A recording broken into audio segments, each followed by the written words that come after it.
किसानी का मुद्दा है, उस पर सतपाल मलिक शुरू से मुखर रहे।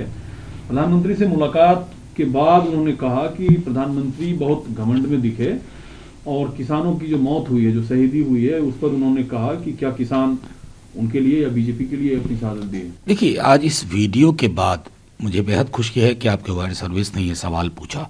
ये कई सारी चिंताओं का विषय है। पहली चिंता ये है कि देश के प्रधानमंत्री जी की संवेदना पर यह सवाल उठाता है, संजीदगी पे सवाल उठाता है, और वो किसी को भी प्रीतिकर नहीं लगना चाहिए, पक्ष विपक्ष या आम नागरिक। दूसरा, उस वीडियो के अगले हिस्से में माननीय गृह मंत्री जी का जिक्र है और उनकी जो ऑब्जर्वेशन है उसका जिक्र है। दोनों ही चीज़ों को और मैं देखूं और ये देखूं कि कॉन्स्टिट्यूशनल पोजीशन में बैठे एक व्यक्ति ने ये चीज़ें, ये उद्गार व्यक्त किए हैं। ये हम सब के लिए एक ऐसा क्षण है कि रुक के सोचें हम अपनी राजनीति कैसी चाहते हैं। संवेदना और संजीदगी से बढ़ी हुई राजनीति या इससे परे की राजनीति, ये टर्निंग पॉइंट इस वीडियो को देखने के बाद मुझे लगता है। फिर हिंसा मामले को लेकर एसआईटी ने जो 5000 पन्नों की चार्जशीट दायर की है, उसमें केंद्रीय मंत्री का बेटा आशीष मिश्रा का नाम है। मैं समझता हूं कि एसआईटी की उस रिपोर्ट से वो जो वीडियो लोगों ने देखे थे किसानों को कुचल देने की, और उसको कुछ लोगों ने ढकने, कवर करने, उसको स्पिन देने की कोशिश की थी, आज वो सारे चेहरे बेनकाब हो गए। माननीय गृह मंत्री जी दूरबीन से ढूंढ रहे थे, ये तो पास का बिन है, दूर का बिन नहीं है, पास का बिन है। और ये व्यक्ति अभी भी गृह मंत्रालय में है, जिन्होंने, देखिए एक पैटर्न है, इन्होंने पहले धमकी दी थी किसानों को, फिर पुत्र ने, सुपुत्र कहिए या जो भी कहिए, उन्होंने कुचल दिया, फिर उन्होंने मीडिया के साथ जिस प्रकार का व्यवहार किया, तो एक मैं समझता हूं ऑफेंस का एक पैटर्न।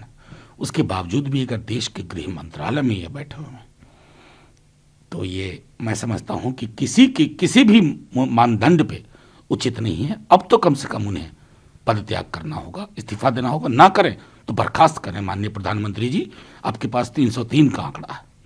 हिंदुत्व से अपने आप को अलग बताते हैं और हिंदू बताते हैं, हिंदू स्वीकारिता पर वो बल देते हैं, अपनी भाषणों में जिक्र करते हैं।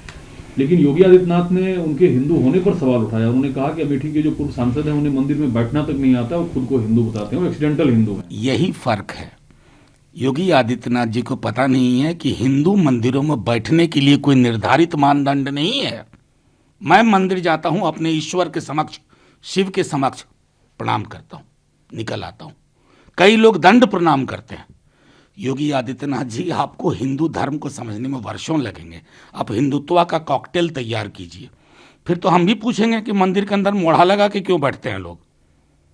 बताओ क्यों, कौन कौन लोग मोढ़ा लगा के बैठ रहे हैं मंदिर के अंदर पूजा में? होश उठ जाएंगे। आदित्यनाथ जी, राजनीति होनी चाहिए थाली की साइज पे, रोजगार पे, उस पे आपके पास कुछ कहने को नहीं है। आप सिफर हैं, शून्य है, वहां शून्य बटा सन्नाटा, उसको दुरुस्त करिए। भारत और पाक जमा पड़ा है। इस बीच पाकिस्तान ने भारत को सार्क शिखर सम्मेलन के लिए आमंत्रित किया है। हालांकि भारत ने कहा है कि अभी फिलहाल ये औपचारिक निमंत्रण मिलना जो है बाकी है। देखिए, औपचारिक निमंत्रण हो, भारत सरकार तय करे। हमारा मानना है कि पाकिस्तान को कई कदम पॉजिटिव चलने होंगे ताकि स्थिति सामान्य हो। हम सब इस बात के पक्षधर हैं कि दक्षिण एशिया में एवरलास्टिंग पीस के लिए आवश्यक है कि हिंदुस्तान पाकिस्तान के रिश्ते मजबूत हों। लेकिन वो रिश्ते तब तक मजबूत नहीं हो सकते ना जब उधर प्रयोगशालाएं चल रही हों, और उन प्रयोगशालाओं के चरित्र से हम वाकिफ हैं। मैं समझता हूं उस दृष्टिकोण से देखना चाहिए। हरिद्वार धर्म संस्थाई मर्यादा को नांगा गया, उसको लेकर पूरे देश में मंथन बहस रहा। इस बीच डीजीपी अशोक कुमार के अनुसार वसीम रिजवी समेत यति नरसिम्हानंद, अन्नपूर्णा समेत 9 लोगों के खिलाफ एफआईआर दर्ज की। देखिए, ये बहुत लेट से रिएक्शन हो रहा है। आज भी वो क्या नाम बताया आपने, यति नरसिम्हा, उनकी एक वीडियो उनका और घूम रहा, वो खुलेआम मुस्लिम कम्युनिटी को डिनैग्रेटरी उनके लिए इस्तेमाल कर रहे हैं, विमेन के लिए। ये व्यक्ति हमारे देश में जेल से बाहर है, और जेल में कौन है?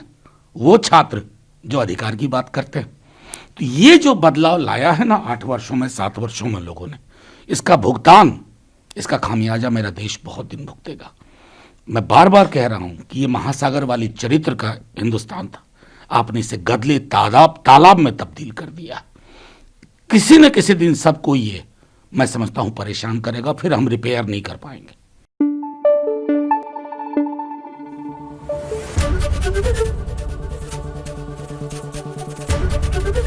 एबीपी न्यूज आपको रखे आगे।